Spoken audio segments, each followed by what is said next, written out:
नमस्कार, मी श्री म्हात्रे सर, संचालक म्हात्रे क्लासेस, पेझारी, अलिबाग.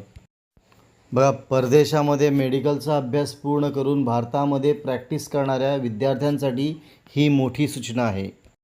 जे विद्यार्थी परदेशामध्ये मेडिकलचा अभ्यास करतात त्यांना भारतामध्ये प्रॅक्टिस करण्यासाठी एक एक्झाम द्यावी लागते आणि ती एक्झाम म्हणजे FMGE.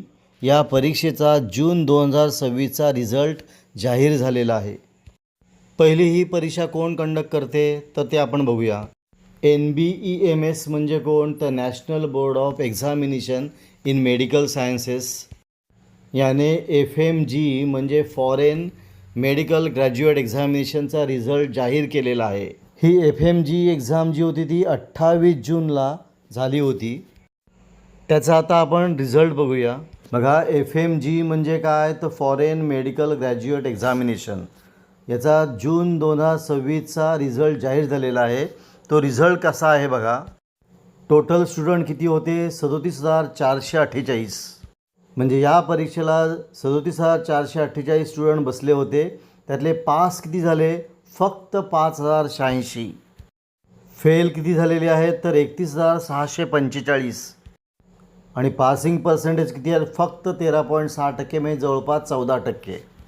म्हणजे पासिंगचं प्रमाण जवळपास 14%. याचा अर्थ 100रातले फक्त 14 मुलं पास आणि जवळपास 86 मुलं नापास असा अर्थ होतो. म्हणजे 37,448 एवढे बसलेल्या विद्यार्थ्यांपैकी फक्त 5,086 मुलं पास, बाकी सगळी नापास. भारतामध्ये प्रॅक्टिस करण्यासाठी ही परीक्षा असते आणि ती खूप कठीण आहे. यातल्या 20 विद्यार्थ्यांचा रिझल्ट होल्डवर आहे आणि 16 जुलैनंतर विद्यार्थ्यांना स्कोअर कार्ड डाउनलोड करता येतील.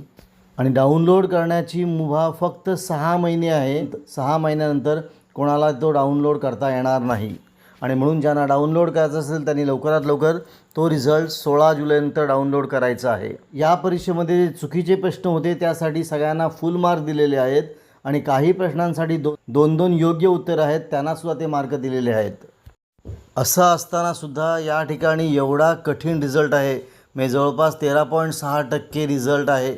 आणि म्हणून परदेशामध्ये MBBS करताना विद्यार्थ्यांनी या सगळ्या गोष्टींचा विचार केला पाहिजे आणि नंतर आपल्याला डिसिजन घेता आला पाहिजे.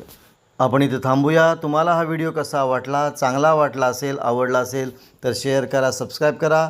आपण पुन्हा भेटू एक नवीन व्हिडिओ.